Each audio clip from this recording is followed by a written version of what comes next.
다 함께 성경 봉독하겠습니다. 로마서 11장 33에서 36절입니다. 깊도다 하나님의 지혜와 지식의 풍성하며 그의 판단은 헤아리지 못할 것이며 그의 길은 찾지 못할 것이로다.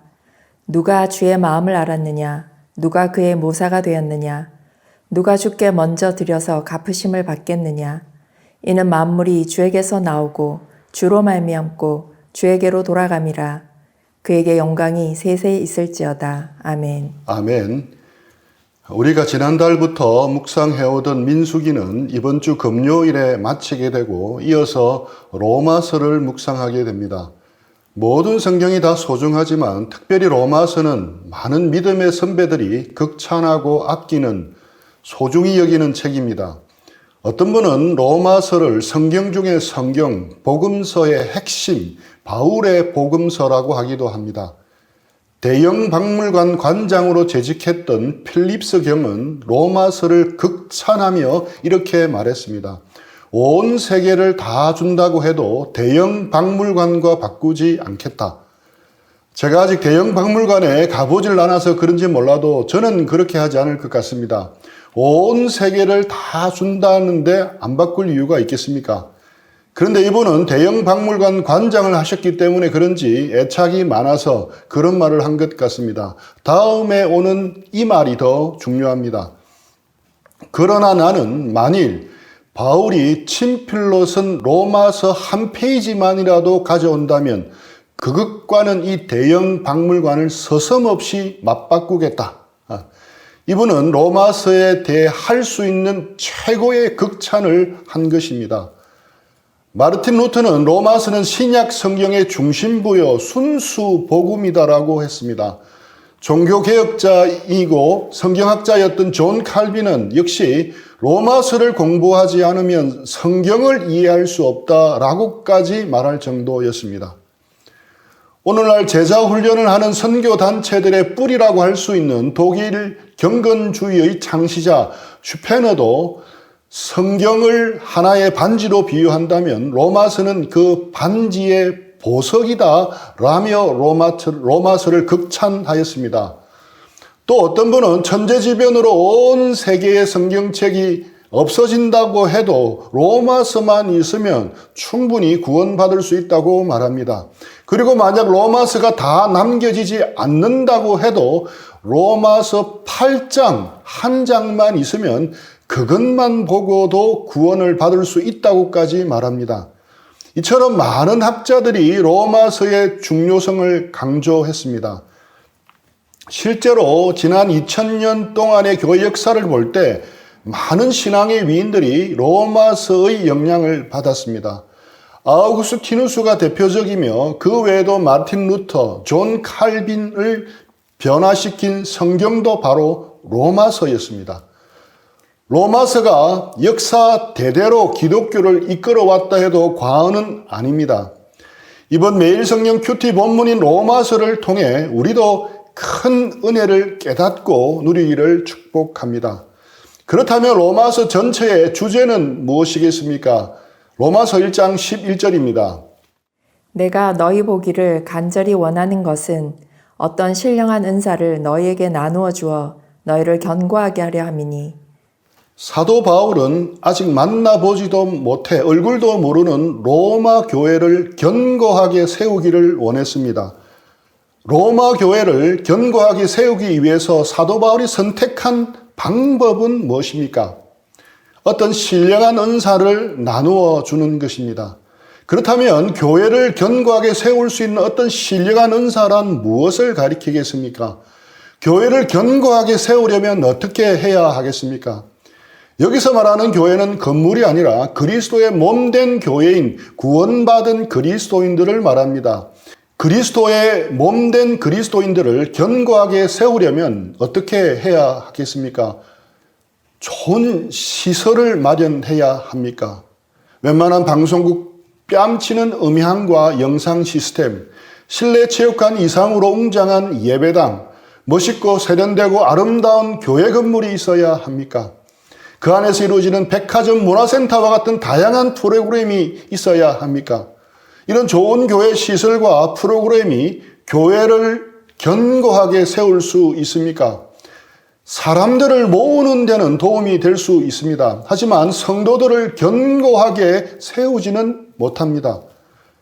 정학진 목사님의 사랑의 나눔이 있는 곳에 라는 시에 이런 내용이 있습니다. 곰팡이 냄새나는 지하교회, 서너 명 교인이 전부인 새빵교회에서 월세 내는 날을 두려워하는 미자립 교회가 존재하는 한 더 이상 예쁜 건물은 축복이 아니다. 부담이다. 사명이다. 좋고 화려하고 예쁜 건물을 가졌다는 것은 분명 축복이 아니라 사명임을 알아야 합니다. 분명 교회가 시설을 얼마나 잘 갖추고 있느냐 하는 것과 성도를 견고하게 세우는 것은 별개의 문제입니다. 그렇다면 교회를 견고하게 세우는 신령한 은사는 도대체 무엇이겠습니까? 오순절 계통의 교회에서 주장하는 것처럼 성령의 놀라운 은사가 있어야 하겠습니까? 치유의 은사 같은 성령의 두드러진 은사가 놀랍게 부어져야 하겠습니까? 병든 사람이 기도만 하면 낫게 되고 안수만 하면 암 환자도 치유되는 병 고치는 성령의 은사가 부어지면 교회가 견고해지겠습니까? 성령 집회를 하고 사람들 속에 방언의 은사가 물붓듯 부어지기만 하면 교회가 견고해지겠습니까? 만약 정말 그렇다면 성령의 은사가 가장 두드러지게 나타난 고린도 교회가 가장 건강하고 견고한 교회가 되어야 할 것입니다. 그런데 신약시대 고린도 교회만큼이나 탈도 많고 문제가 많은 교회도 찾기 힘들 정도입니다. 바울 사도에게도 성령의 은사가 두드러지게 나타났습니다. 심지어 그가 텐트를 만들 때 사용했던 앞치마나 손수건을 가져다가 병든 자에게 얹기만 해도 병이 낫고 악귀가 떠나갈 정도였습니다. 사도 바울은 어느 누구보다도 성령의 은사를 강하게 받았던 사도였습니다. 하지만 사도 바울은 알았습니다. 그런 초자연적인 성령의 은사들이 사람들의 필요를 채워 사람들을 모으는 데는 도움이 되겠지만 결코 교회를 견고하게 세울 수 없다는 것을 그는 직시했습니다. 그렇다면 사도 바울이 나누어 주어 교회를 견고하게 세우려 했던 신령한 은사는 무엇이겠습니까? 1장 15절입니다. 그러므로 나는 할 수 있는 대로 로마에 있는 너희에게도 복음 전하기를 원하노라. 바로 복음입니다.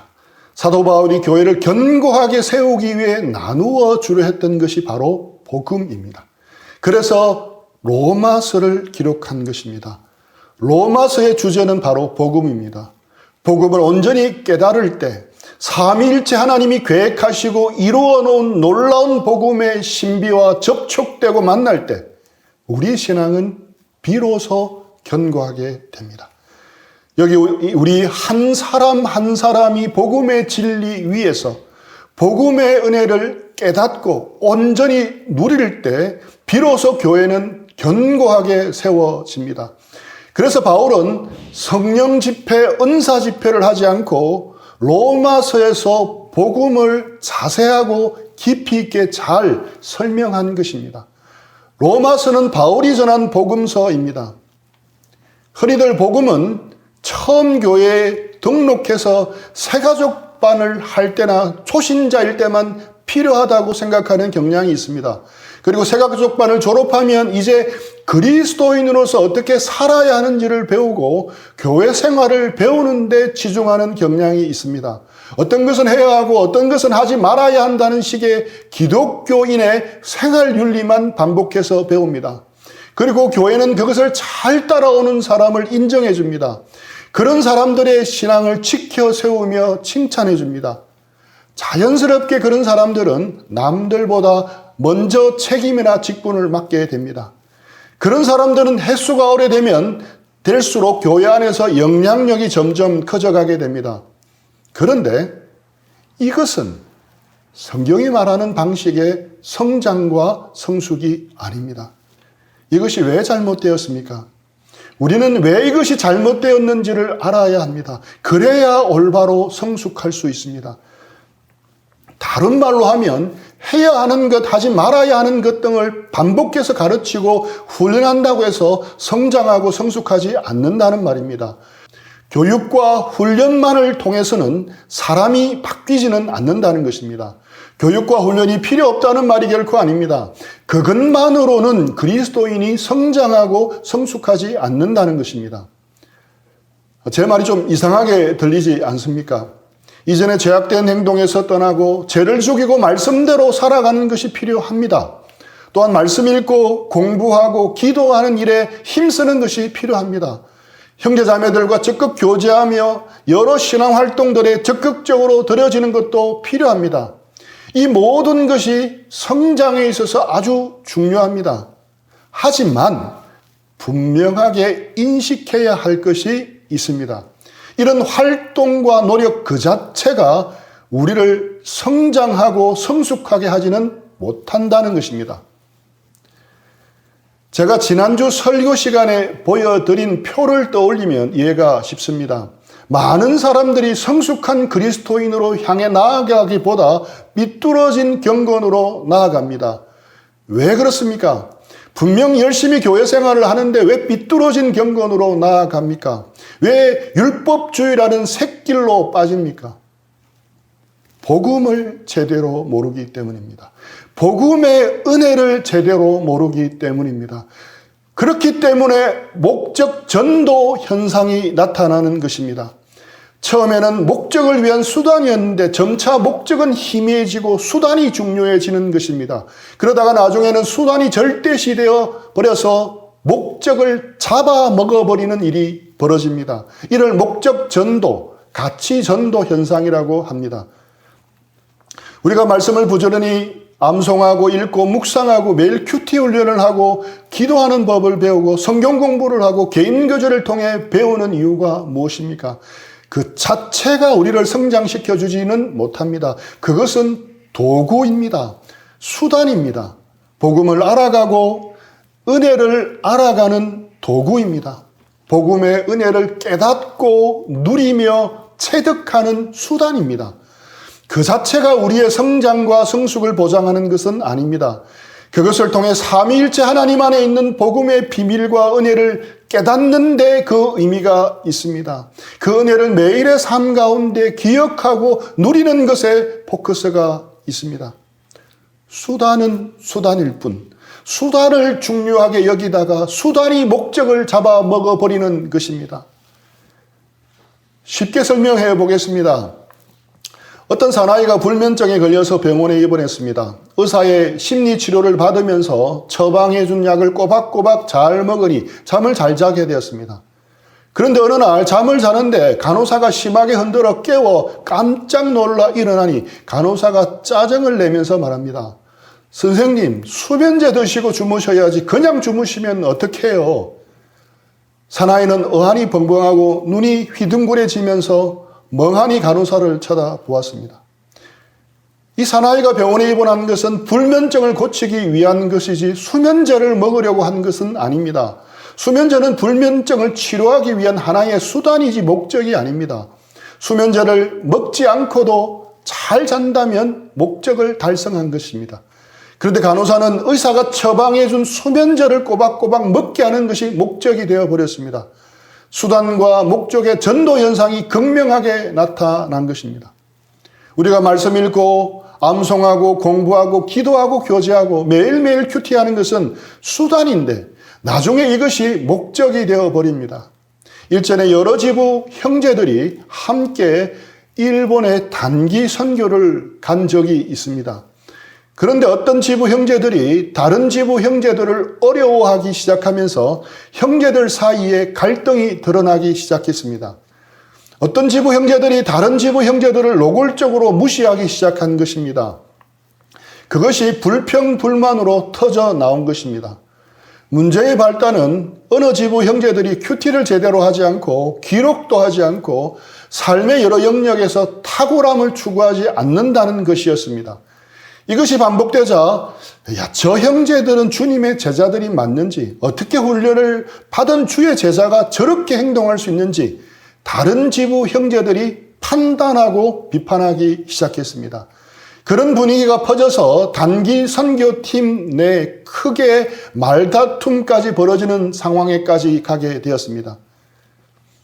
그때 단기 선교팀을 이끌었던 정바울 선교사님이 그 형제들을 불러서 교제를 해 주었습니다. 그 내용이 바로 목적 전도 현상에 관한 것이었습니다. 큐티를 하는 목적이 무엇입니까? 큐티를 하고 기록하는 목적이 무엇입니까? 생활 공간을 탁월하게 정리하는 목적이 무엇입니까? 더욱 주님과 교제하면서 주님을 더 알아가고 누려가는 것입니다. 그것을 통해서 일상에서 주님을 더 닮아가는 것입니다. 그런데 큐티 자체에 빠지지 않고 큐티 노트를 꼭 기록하는 것이 목적이 되어버린 것입니다. 큐티는 수단인데 그것이 목적이 되어버린 것입니다. 정리정돈 자체가 목적이 되어버린 것입니다. 그 결과 힘들고 낯선 환경 속에서 서로 모르는 사람들이 함께 모여서 단기 선교 활동을 해가는 속에 큰 동기력이 되어야 할 큐티가 올무가 되어버린 것입니다. 큐티를 하고 기록하는 것, 그 자체가 목적이 되어버린 것입니다. 그러다 보니 사랑으로 허물을 덮어주고 섬겨주고 품어주기보다는 상대가 미숙하고 훈련이 안 되었다고 판단하고 비난하는 기준이 되어버렸습니다. 삐뚤어진 경건 쪽으로 나아간 것입니다. 그러다 보니 사랑은 사라지고 팀워크는 깨어진 것입니다. 누구의 잘못입니까? 한쪽은 큐티하는 훈련이 안 되었다면 한쪽은 사랑하고 섬겨주는 훈련이 안 되었던 것입니다. 마찬가지로 우리도 언제나 그렇게 될 수 있습니다. 우리 역시 은혜의 수단을 사용할 때 항상 그 목적을 기억해야 합니다. 디도서 2장 11절로 14절 말씀입니다. 모든 사람에게 구원을 주시는 하나님의 은혜가 나타나 우리를 양육하시되 경건하지 않은 것과 이 세상 정욕을 다 버리고 신중함과 의로움과 경건함으로 이 세상에 살고 복스러운 소망과 우리의 크신 하나님 구주 예수 그리스도의 영광이 나타나심을 기다리게 하셨으니 그가 우리를 대신하여 자신을 주심은 모든 불법에서 우리를 속량하시고 우리를 깨끗하게 하사 선한 일을 열심히 하는 자기 백성이 되게 하려 하심이라.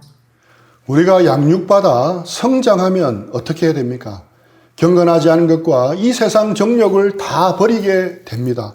신중함과 의로움과 경건함으로 이 세상에 살게 됩니다. 소망 가운데 주님의 재림을 기다리며 살게 됩니다. 그리고 선한 일에 열심을 내게 됩니다. 그런데 우리 인간의 노력과 의지로 되는 것입니까?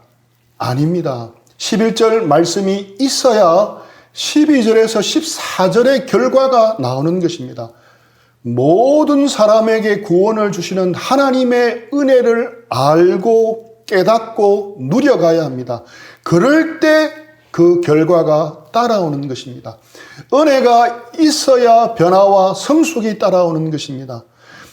그래서 복음은 새가족반에서만 배워야 할 것이 아닙니다. 초신자 때만 배우는 것이 아닙니다. 우리 일평생 붙잡아야 할 것이 바로 복음입니다. 우리가 사실 매주 예배 드리면서 반복해서 듣고 배우는 것이 바로 복음입니다. 복음 속에 있는 하나님의 은혜입니다. 그만큼 복음이 중요합니다. 복음이야말로 이 시대에 꼭 필요한 말씀입니다.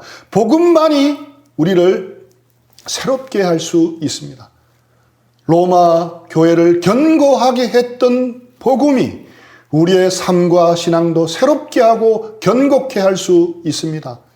역사상 많은 영적 거목들이 이 로마서를 통해 주님의 음성을 듣고 복음을 새롭게 깨닫고 그것을 기초로 자신이 새로워지고 교회를 세웠고 역사를 바꾸었습니다.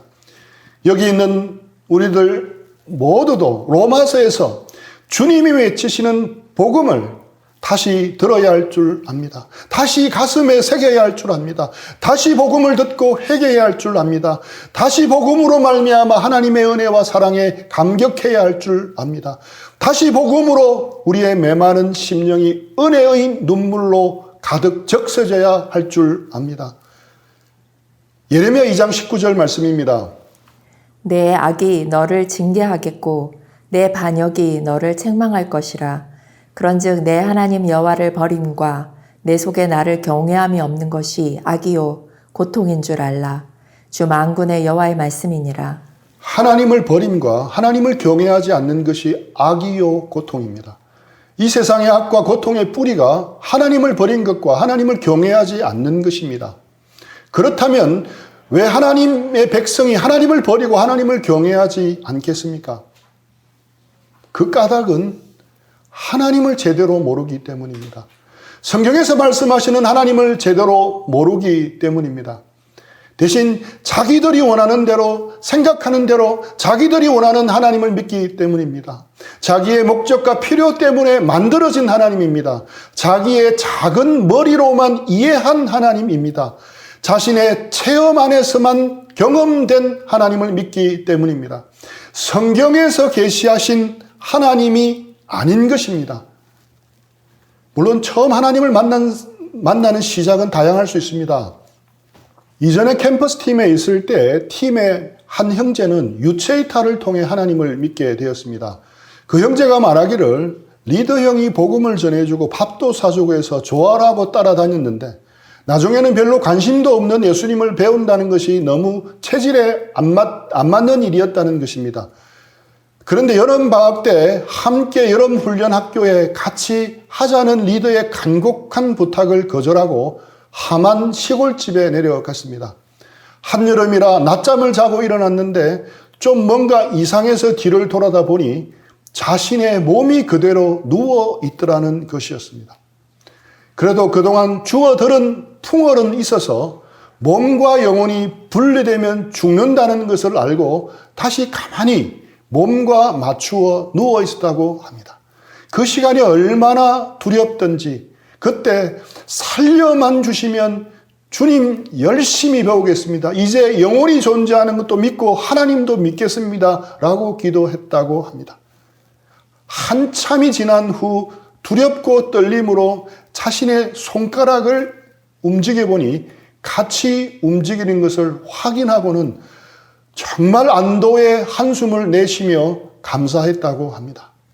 그 길로 부산에 내려와서 리더에게 성경을 가르쳐 달라고 했더니 리더가 눈물을 흘리며 감격하며 기도응답이라고 했다고 합니다. 그렇게 다시 성경 공부를 하게 되었고 성경을 배우면서 예수님을 제대로 믿게 되었던 것입니다. 한 자매는 예배 중에 고질적인 두통이 해결되어서 한 형제는 교통사고 중에 죽을 뻔한 가운데서 하나님을 경험하고 믿게 되었다고 합니다. 이렇게 신앙을 시작하는 것은 백인백색으로 다양할 수 있습니다. 다 각각 자기가 깨달은 하나님을 이야기할 것입니다. 자기가 인식한 하나님입니다. 이렇게 사람에게서 출발한 하나님에 대한 인식은 각양각색입니다.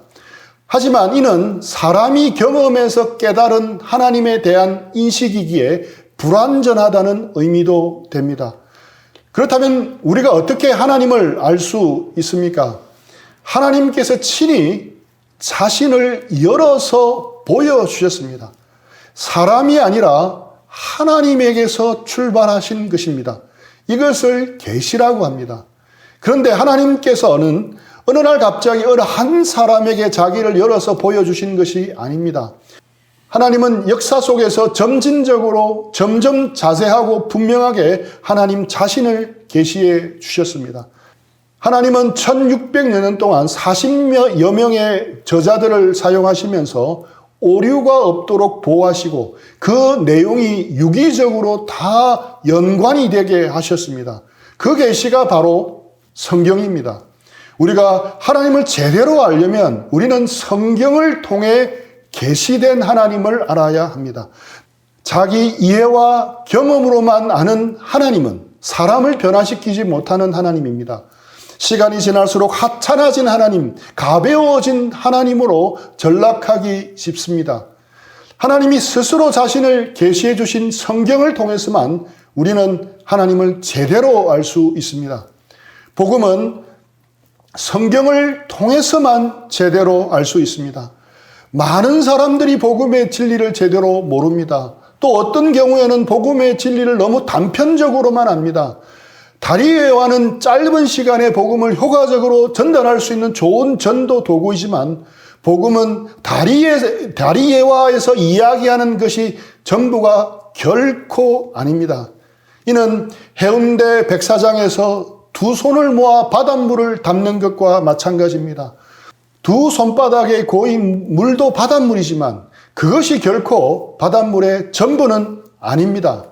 눈앞에 펼쳐진 어마어마한 태평양 바다 앞에서 손바닥으로 담아 올린 바닷물을 보면서 나는 바다를 알고 경험해서라고 말한다면 우스운 이야기가 됩니다.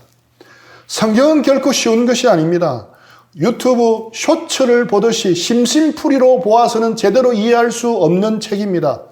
기독교는 쉬운 것이라는 암묵적인 전제를 가지고 있는 사람이 많은데 이는 큰 오산입니다. 우리가 평생을 열심히 연구하고 공부하고 배워야 하고 알아가야 할 것이 성경입니다. 그래도 우리가 알 수 있는 것은 극히 일부분뿐입니다. 마치 두 손을 모아 떠올린 바닷물 정도밖에 되지 않습니다. 게다가 우리가 묵상할 로마서는 다른 성경보다 좀 더 어렵습니다. 그래서 이번 기회로 로마서를 다 알 수는 없을 것입니다. 하지만 적극적으로 질문하고 묵상하여 과거보다 좀 더 로마서를 이해하는 우리 모두가 되기를 축복합니다. 이번 로마서 묵상을 통해 하나님의 복음의 깊은 은혜를 맛보고 매료되는 우리 모두가 되기를 축복합니다. 사도 바울 자신도 이 로마서를 기록하면서 복음 속에 있는 놀라운 하나님의 은혜와 비밀의 경륜을 깨닫고는 말을 잊지 못합니다. 로마서 11장 33절에서 36절입니다. 깊도다 하나님의 지혜와 지식의 풍성하며 그의 판단은 헤아리지 못할 것이며 그의 길은 찾지 못할 것이로다. 누가 주의 마음을 알았느냐? 누가 그의 모사가 되었느냐? 누가 주께 먼저 드려서 갚으심을 받겠느냐? 이는 만물이 주에게서 나오고 주로 말미암고 주에게로 돌아감이라. 그에게 영광이 세세히 있을지어다. 아멘. 바울 자신이 복음의 내용을 편지로 써내려가면서 갑자기 11장 33절부터 36절까지 감탄을 연발합니다. 서술식으로 복음을 설명해 나가다가 스스로 다시 탄성을 지르고 있습니다. 하나님의 풍성함과 지혜와 지식의 깊은 심연을 보고 감탄했기 때문이었습니다. 물론 바울이 하나님의 풍성함과 지혜와 지식의 깊은 내용을 다 알았다는 의미는 아닙니다. 자신이 알고 깨달은 말씀을 하나님께로부터 받아서 1장에서 11장에 이르기까지 기록하고 있다가 그 놀라운 깊이와 높이와 넓이와 길이의 어떠함을 깨달아서 본의 아니게 감탄사를 연발하고 있는 것입니다. 서리법으로 영탄법으로 계속 감탄하면서 탄성을 표현하고 있는 것입니다. 바울은 탁월하고 전문적인 성서학자입니다. 그런 바울이 하나님의 기록된 말씀과 육신으로 오신 예수님을 깊이 연구한 결과 복음의 끝을 다 보지는 못했지만 복음의 심연이 한없이 깊다는 것을 깨달은 것입니다. 마치 천문학자가 맨눈으로는 보지 못했던 우주의 모습을 허블 망원경과 제임스 웹 우주망원경으로 처음 접한 것과 마찬가지였습니다. 천문학자가 허블 망원경을 통해 본 그 광활한 우주의 모습을 보면서 경외할 정도로 감탄하듯이 바울 사도 역시 어마어마한 복음의 놀라운 은혜와 지혜와 지식에 감탄한 것입니다. 인간의 이성에 의해서는 결코 정복될 수 없는 하나님의 기쁘심을 고백하며 감탄하고 있는 것입니다. 평생 성경을 연구하며 복음을 전하는 삶을 살았던 사도 바울이 그랬다면 우리는 어떻게 해야 하겠습니까? 로마서 묵상을 통해 한 걸음 더 복음의 은혜를 더 깊이 알아가고 누려가는 우리 모두가 되기를 축복합니다. 우리 들은 말씀 생각하면서 잠시 기도하고 적용하는 시간 드리겠습니다.